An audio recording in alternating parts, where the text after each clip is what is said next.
I thought I was helping an old friend until I watched him force his way into an apartment on video at 10:17 p.m. When I confronted him, he didn't deny it, but just asked, "Who sent it to you?" He then pressured me to lie in court for him. Yesterday, he watched me take the stand and knew exactly what was coming. The day I lied for my best friend was the day everything fell apart. Tyler and I had been best friends since childhood, and he was easily the person I trusted most. We used to build blanket forts together and go hiking together, and he helped me through the toughest part of my life. When I was 17, my dad's drinking got out of control and made the house unsafe. Tyler was the only one who knew what was happening, so he'd let me and my little brother stay at his house. He lied to teachers about why I was absent and would sneak in food for us when our mom locked herself in her room. One night after my dad laid his hands on my mom again, I asked Tyler if he would testify against my dad if I reported him. He said yes, and from there we made a pact. We'd each have a favor that we had to do for the other person, no questions asked. We both swore we'd honor it. I never thought he'd actually call it in. After my dad was arrested, our house finally felt like home. From there, I pursued a career as a hospital administrator and moved into a small apartment with my best friend Dana. Tyler, on the other hand, bounced between cities and jobs and was burning through his money fast. We didn't talk much anymore, but when we did, I was able to forget about the person he was now, and I'd think back to everything he did for me until the call. Tyler called me just after midnight and he sounded panicked. His voice was shaking and I could barely make out what he was saying. He had said his ex Brooke was accusing him of laying his hands on her. He said she was lying and was trying to destroy him. I never thought Tyler would be capable of that, especially after seeing what my mom had to go through with our dad. I was inclined to believe him until he said, "I need you to tell the cops I was with you last night." I asked him why, but said he was cashing in his no questions asked favor that I had promised him years ago. I went silent. My gut told me this was bad. Part of me was already screaming, "Don't do it." I knew doing this meant betraying my mom because she had gone through this. But then he started talking about how he'd always been there for me, and I knew what kind of person he was. The kind that testified against an offender. He said I owed him this though, even though every part of me knew it was wrong. I said yes. The next day I went to testify at the police station. Detective Rivera interviewed me and he was so calm the entire time it actually made me more nervous.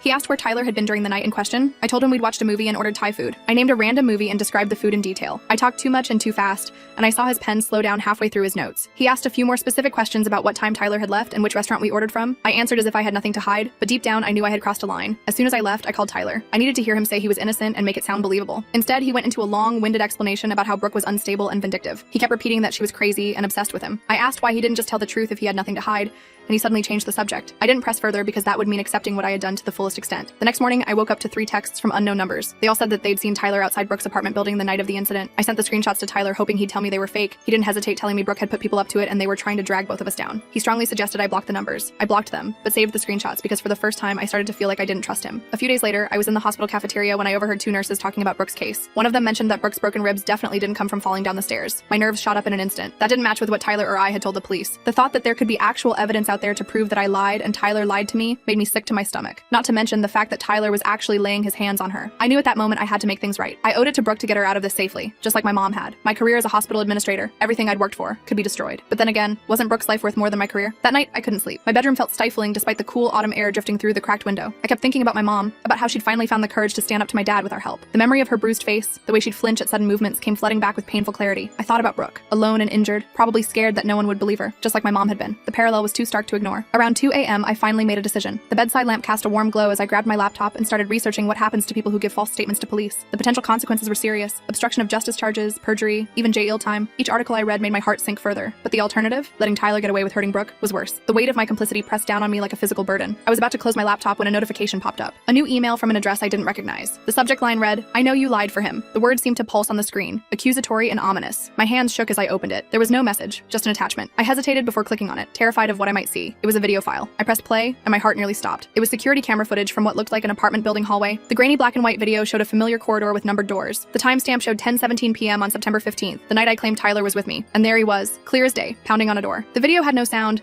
but I could see he was yelling, his face contorted with rage, a vein bulging in his forehead. Eventually, the door opened slightly, and a woman's arm reached out, like she was trying to keep him out. Tyler shoved the door hard, forcing his way inside. The door closed behind him. I watched the timestamp continue to run, my breath caught in my throat. 10 minutes passed, then 20. The hallway remained empty, but I couldn't tear my eyes away. At 10:52 p.m., the door opened again, and Tyler emerged. He looked different, agitated, fixing his clothes, running a hand through his disheveled hair. He glanced up at the camera for a brief moment, then hurried down the hall, disappearing from view. At the end of the video, a message appeared. "Brooke needs your help. Do the right thing." I sat there, frozen, staring at my screen. The blue light illuminated my face in the darkness of my bedroom. There was no denying it anymore. Tyler had lied to me, used our friendship and our pact to manipulate me into providing him an alibi for something terrible he'd done, and I'd fallen for it. The realization made me feel hollow, like something essential had been scooped out of me. I barely slept that night. When I did drift off, I had nightmares about Brooke's face, bruised and accusing, morphing into my mother's. The next morning, I called in sick to work again and drove to the police station. The building looked more intimidating in daylight, all concrete and glass, a physical manifestation of the justice system I'd helped subvert. I asked for Detective Rivera, prepared to tell him everything and face the consequences, but the officer at the desk told me he wasn't available and asked if I wanted to speak with someone else. I lost my nerve and left, promising myself myself I'd come back later, hating myself for my cowardice. As I was walking to my car, my phone rang. It was Tyler. Seeing his name on my screen made my stomach clench. "I need to see you," he said without preamble, his voice tense. "Can you meet me at the park near your place? It's important." I agreed, even though every instinct told me not to. I needed to confront him about the video, to hear what he had to say for himself. Maybe there was an explanation. Maybe I was jumping to conclusions. The thoughts felt hollow even as they formed. The park was mostly empty when I arrived, the autumn leaves crunching beneath my feet as I walked along the path. Tyler was sitting on a bench near the pond,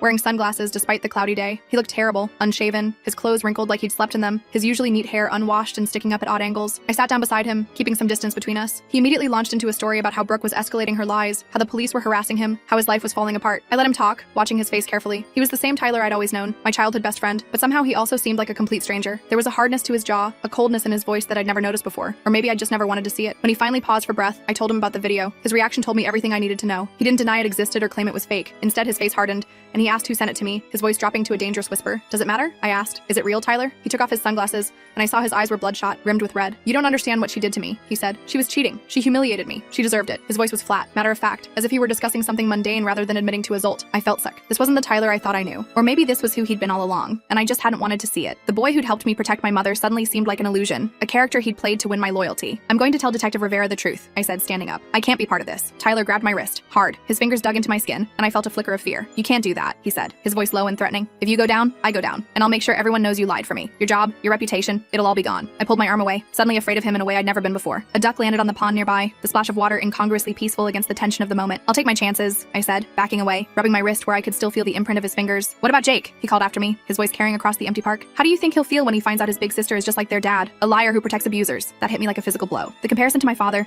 the man whose violence had shaped our childhood, made me feel physically ill. I hurried to my car, hands shaking so badly I could barely get the key in the ignition. The drive home passed in a blur, the familiar streets of my neighborhood seeming alien and hostile. When I got home, Dana was there, looking worried. She was still in her scrubs, her dark hair pulled back in a messy ponytail. "Where have you been?" she asked. "The hospital called. They said you didn't show up for your meeting with the board." I'd completely forgotten about the meeting. It was for a promotion I'd been working toward for months, a chance to move into nursing management. Missing it probably meant I could kiss that opportunity goodbye. Another casualty of Tyler's lies. "What's going on with you lately?" Dana pressed, following me into the kitchen where I poured myself a glass of water with trembling hands. "You've been acting weird for weeks. Is it Tyler? Is he bothering you again?" I broke down and told her everything. The pact, the lie, the video, Tyler's threats. The words poured out of me in a torrent as we sat at our small kitchen table. She listened without interrupting, her expression growing more concerned with each detail. By the time I finished, tears were streaming down my face, and Dana had moved her chair closer to mine, her hand resting supportively on my arm. "You have to go to the police," she said when I finished. "Right now. This guy is dangerous." "I know," I said, wiping my eyes with the back of my hand. "But what if he's right? What if I lose everything?" Dana grabbed my shoulders, forcing me to look at her. "Listen to me. You made a mistake because you felt you owed him. But covering for him now, knowing what he did, that's a choice. And it's not who you are." She was right. I knew what I had to do. The clarity of it was almost a relief after weeks of doubt and fear. The next morning, I went back to the police station. This time, Detective Rivera was there. He didn't seem surprised to see me. He led me to a small interview room, the same one where I'd given my false statement. The irony wasn't lost on me. "I need to change my statement," I told him, my voice steadier than I expected. "I lied before. Tyler wasn't with me that night." The detective nodded slowly. "I know," he said. "We have the security footage from Brooke's building, and from the Thai restaurant you claimed to order from. No record of your order, no sign of Tyler on any of their cameras." I felt a strange mix of relief and dread. "Am I going to be arsted?" The question hung in the air between us. "That depends," he said, "on how cooperative you are from this point forward." I told him everything, about our childhood friendship, the pact, the call in the middle of the night. I showed him the video that had been emailed to me and the threatening text Tyler had sent since our meeting in the park. By the time I finished, I felt drained but somehow lighter, as if a burden had been lifted. Detective Rivera explained that while giving a false statement was serious, they were more interested in building their case against Tyler. If I was willing to testify about his manipulation and threats, they might be able to avoid charging me. The relief I felt was tempered by the knowledge that I still had a long road ahead. As I was leaving the station, my phone buzzed with a text from an unknown number. "Brooke wants to meet you. Coffee shop on Main Street, 2 p.m. I showed Detective Rivera, who advised against going alone. "We can have an officer nearby," he suggested, "just in case." I agreed, though I wasn't sure what just in case meant. Was Tyler dangerous enough that I needed police protection now? The thought sent a chill down my spine. The coffee shop was crowded when I arrived, filled with the comforting aroma of espresso and the gentle hum of conversation. I spotted Brooke immediately, sitting in a corner booth, a baseball cap pulled low over her face. Even with the hat, I could see the fading bruises around her eye and cheek, yellow and purple against her pale skin. She looked up as I approached, her expression guarded. "Thank you for coming," she said quietly as I slid into the seat across from her. Her fingers nervously traced the rim of her coffee cup. "I'm so sorry," I blurted out, "for lying, for not believing you." She nodded, accepting my apology without quite forgiving me yet. "I got your number from the detective," she explained. "He told me you changed your statement. I should have done it sooner," I admitted, shame washing over me anew. "Why did you lie for him?" she asked, her voice steady but her hands trembling slightly as she held her cup. The question wasn't accusatory, just curious. I told her about our history, about what Tyler had done for my family, about the pact. It sounded hollow even to my own ears. Not a justification, just an explanation. As I spoke, I could see understanding dawn in her eyes, though not necessarily forgiveness. "He was different when we first met," Brooke said after I finished. "Charming, attentive. But then he started getting jealous, checking my phone, showing up at my workplace unannounced. The night it happened wasn't the first time he got physical, just the worst." Her story was so familiar it made my chest ache. It was my parents all over again. How had I not seen it? The signs had been there. Tyler's possessiveness, his quick temper, the way he'd talk about women who disrespected him. "The detective thinks there might be other women," she continued, lowering her voice. "Tyler has a pattern. He finds someone vulnerable, isolates them, then..." She didn't need to finish. I understood all too well. The cycle of absea was something I'd witnessed firsthand growing up. As we were talking, I noticed a man enter the coffee shop. He was wearing a hoodie pulled up despite the warm day and dark sunglasses. Something about his movement seemed familiar, the way he carried himself, the slight hunch of his shoulders. I tensed, suddenly certain it was Tyler. The man ordered at the counter, then turned, scanning the room. His gaze stopped on our table, and even through the sunglasses, I could feel the intensity of his stare. It was definitely Tyler. My heart hammered against my ribs. "We need to go," I whispered to Brooke. "Tyler's here." Her face went pale. How did he know? I had no idea, but it didn't matter. I texted the officer Detective Rivera had stationed nearby. "Tyler is in the coffee shop. Blue hoodie, sunglasses." I saw the officer enter a moment later, casually positioning himself near the door. Tyler must have noticed too, because he suddenly abandoned his order and headed for the side exit, moving quickly through the crowded shop. The next few days were a blur. Detective Rivera called to tell me they'd arrested Tyler trying to leave town. They found texts on his phone to friends asking them to intimidate witnesses,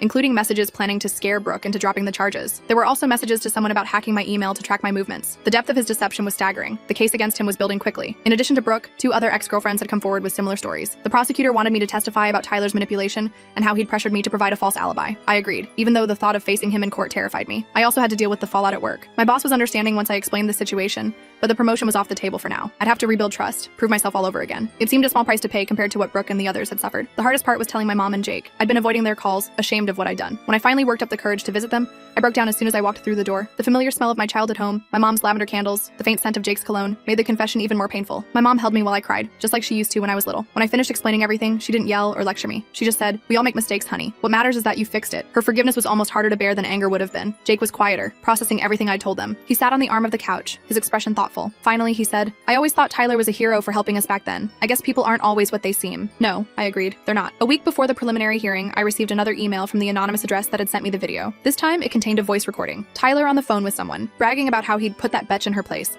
and how he had me wrapped around his finger because of some stupid pact we made as kids. His voice was cold, calculating, completely at odds with the friend I thought I knew. I forwarded it to Detective Rivera immediately. He called back within the hour, sounding more animated than I'd ever heard him. "This is exactly what we needed," he said. "Between this and the testimony from you and the other victims, Tyler's looking at serious time." The recording was the final piece I needed to fully accept the truth. The Tyler I thought I knew, my childhood best friend who'd helped save my family, was gone. Maybe he'd never really existed at all. The thought was painful, but liberating. The night before I was scheduled to testify, Dana organized a small gathering at our apartment. Just my mom, Jake, and a few close friends. It wasn't a celebration exactly, more of a show of support. Our small living room felt warm and safe, filled with people who cared about me despite my mistakes. As we sat around talking, I realized something important. The pact I'd made with Tyler all those years ago had been based on trust and friendship. Both of those were gone now. I wasn't betraying our pact by testifying against him. He had already shattered it by using it to manipulate me into covering up his crime. For the first time since this whole nightmare began, I felt certain I was doing the right thing. No matter what happened in court tomorrow, I would tell the truth. I owed that to Brooke, to the other women Tyler had hurt, and to myself. I spent the night before my testimony barely sleeping. Every time I closed my eyes, I saw Tyler's face. Not the angry version from the park, but the kid who shared his lunch with me in 2nd grade, the friend who helped me through the worst time in my life. I kept wondering if there were signs I'd missed, red flags I'd ignored because I was so blinded by loyalty and gratitude. The courthouse was intimidating, all marble floors and elevated ceilings. I sat on a bench outside the courtroom, my hands fidgeting with the strap of my purse. My mom and Jake had offered to come, but I told them to stay home. This was something I needed to face alone. Dana had dropped me off with a tight hug and a promise to pick me up afterward. Detective Rivera spotted me and came over. He looked different in a suit, more formal but somehow less intimidating than when he was in his detective clothes. "You ready for this?" he asked, sitting next to me. I nodded, not trusting my voice. The truth was, I wasn't ready at all. The thought of seeing Tyler, of having to look him in the eye while I testified against him, made me feel physically stuck. "Just tell the truth," Rivera said, like he could read my thoughts. "That's all you need to do." Easy for him to say. He wasn't about to betray his oldest friend, but then I reminded myself that Tyler had betrayed me first, had used our friendship to manipulate me into lying for him. The realization strengthened my resolve. When they called me in, the courtroom felt smaller than I expected. Tyler sat at the defense table, wearing a button-up shirt I'd never seen before. He looked almost like a stranger. His eyes locked with mine as I walked to the witness stand, and I felt a chill run down my spine. There was no warmth there, no recognition of our shared history, just cold calculation. I swore to tell the truth, then sat down. The prosecutor, a woman named Melissa with kind eyes and a no-nonsense demeanor, approached. She asked me about my relationship with Tyler, about our pact, about the night he called me. I answered everything honestly, my voice growing steadier with each question. When she played the recording of Tyler bragging about manipulating me, I watched his face. He didn't even flinch, just stared straight ahead like he was bored. Tyler's lawyer tried to paint me as an unreliable witness. He brought up my initial false statement, suggested I was changing my story to save myself from charges. But Melissa countered by having me explain the pact, the manipulation, the threats. By the time I stepped down, I felt drained but somehow lighter. As I walked past the defense table, Tyler whispered something only I could hear. "You're dead to me." The words stung more than they should have. I'd already accepted that our friendship was over, but hearing him say it made it final. Outside the courtroom, I ran into Brooke. She looked better than the last time I'd seen her. The bruises had faded, and there was a determination in her eyes that hadn't been there before. She thanked me for testifying,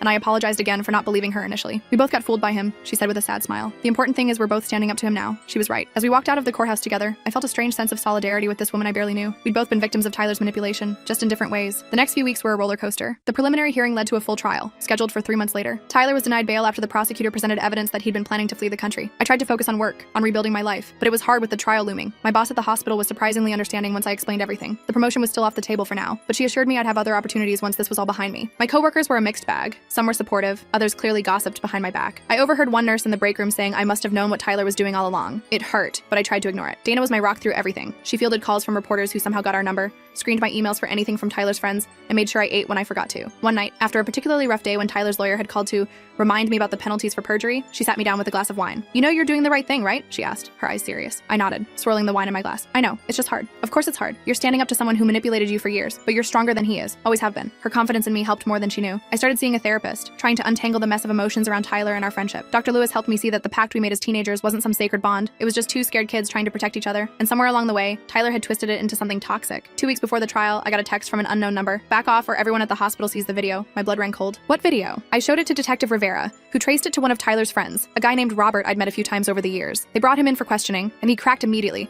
admitting Tyler had put him up to it. There was no video. It was just an empty threat to scare me. The trial itself was brutal. Tyler's lawyer painted him as a victim of vindictive women and overzealous prosecution. He tried to discredit Brooke by bringing up her history of depression, as if that somehow made her less credible. When the other ex-girlfriends testified about similar patterns of absy, he suggested they were copying each other's stories for attention. I sat in the courtroom every day, even when I wasn't testifying. Tyler never looked at me, not once. It was like I'd ceased to exist for him. In a way, that made it easier. The person on trial wasn't my childhood friend anymore. He was a stranger who happened to wear Tyler's face. The prosecution's case was strong. Between the medical evidence, the testimony from multiple victims, the recording of Tyler bragging about manipulating me, and the threats he'd made afterward, it was hard to see how the jury could find him anything but guilty. Still, I was nervous. I'd seen enough TV shows to know that sometimes the bad guys got away. On the day the verdict was announced, the courtroom was packed. I sat between Dana and my mom, with Jake on mom's other side. They'd insisted on being there, forming a protective circle around me. Brooke sat a few rows ahead with her sister. The tension in the room was so thick it felt hard to breathe. When the jury foreman stood and read guilty on all counts, I felt tears spring to my eyes. Not tears of joy or relief, but something more complicated. Grief for the friendship I'd lost, for the person I thought Tyler was, mixed with validation that I'd done the right thing by coming forward. Tyler showed no reaction to the verdict, just stared straight ahead like he had throughout the trial. As they led him away in handcuffs, he finally looked at me. There was no remorse in his eyes, no recognition of our shared history, just cold hatred. I held his gaze until he disappeared through the door. Outside the courthouse, reporters swarmed us. Dana pushed through them, creating a path for me to follow. I kept my head down, ignoring their questions. This wasn't about me or my 15 minutes of fame. It was about justice for Brooke and the others. Later that night, we had a small gathering at my apartment, just family and close friends. It wasn't a celebration exactly, more of a collective exhale after months of tension. As I looked around at the people who'd supported me through everything, I felt a surge of gratitude. These were my real friends, the ones who stood by me even when I made mistakes. Jake pulled me aside at one point, his expression serious. "I used to think Tyler was this hero for helping us with Dad," he said quietly. "I idolized him." "Me too," I admitted. "That's why it was so hard to see who he really was. But you did see it eventually, and you did something about it. That makes you the hero in this story, sis." His words caught me off guard. I'd never thought of myself that way, as someone brave or heroic. I'd just been trying to fix a terrible mistake I'd made. But looking at it through Jake's eyes, I could see a different perspective. The next morning, I woke up to a text from Brooke. "Coffee? Same place as before?" I agreed, curious about what she wanted to talk about. The coffee shop was quieter this time, just a few students with laptops and an elderly couple reading newspapers. Brooke looked different. Her hair was shorter, and there was a confidence in her posture that hadn't been there before. She smiled when she saw me, a genuine smile that reached her eyes. "I wanted to thank you properly," she said as I sat down across from her, "for everything you did. The detective told me that without your testimony and that recording, Tyler might have walked." I shook my head. "I should have come forward sooner. I'm sorry I didn't believe you at first. You believed him because he was your friend, because he helped you once. That's not a crime." She stirred her coffee thoughtfully. "Actually, I wanted to ask you something. I'm starting a support group for survivors of domestic violence. Would you consider coming to speak? Your perspective is unique. You saw it from both sides." The request surprised me. "I'm not sure what I could offer," I said honestly. "I made so many mistakes." "Exactly. People need to hear that. They need to know that good people can make bad choices when they're manipulated by someone they trust. And they need to know it's never too late to make things right." I thought about it for a moment, then nodded. "Okay, I'll do it." As I walked home from the coffee shop, I felt lighter than I had in months. The weight of Tyler's betrayal, of my own complicity, was still there, but it didn't feel crushing anymore. I'd made a terrible mistake out of misplaced loyalty, but I'd also found the courage to fix it. That counted for something. My phone buzzed with a text from Dana. "Dinner tonight? Linda and Charles are coming over." Linda was Dana's girlfriend, and Charles was their friend from college who'd been helping me navigate the legal system. I texted back a quick yes with a smiley face. Life was slowly getting back to normal. I'd started applying for positions at other hospitals, thinking a fresh start might be good. My therapist thought it was a healthy step forward. I wasn't running away from what happened. I was moving towards something new. That evening, as I walked into our apartment building, I ran into our neighbor Sarah. She was in her 60s, a retired teacher who always had a kind word for everyone. She'd been following the trial in the news and had left encouraging notes under our door several times. "I saw the verdict," she said, her eyes warm. "You did a brave thing, standing up to him like that." "It didn't feel brave," I admitted. "Most of the time I was terrified." "That's what courage is, dear. Being afraid but doing the right thing anyway." She patted my arm. "You should be proud of yourself." As I continued up the stairs to our apartment, I thought about her words. Maybe she was right. Maybe bravery wasn't about being fearless. It was about facing your fears and doing what needed to be done anyway. The apartment was filled with the smell of Dana's famous lasagna when I walked in. Linda was setting the table, and Charles was opening a bottle of wine. They all looked up and smiled when I entered, and in that moment, I felt something I hadn't experienced in a long time. Peace. Not happiness exactly. I was still processing everything that had happened, but a quiet certainty that I was exactly where I needed to be, surrounded by people who cared about me. "Just in time," Dana said, pulling the lasagna from the oven. "How was your day?" "Good," I said, and meant it. Actually, it was really good. As we sat down to eat, I realized something important. The pact I'd made with Tyler all those years ago had been based on blind loyalty, but true friendship, the kind I had with Dana, with my family, with the people around this table, was based on something stronger. Trust, honesty, and the courage to hold each other accountable. That was a lesson worth learning, even if it had come at such an elevated cost.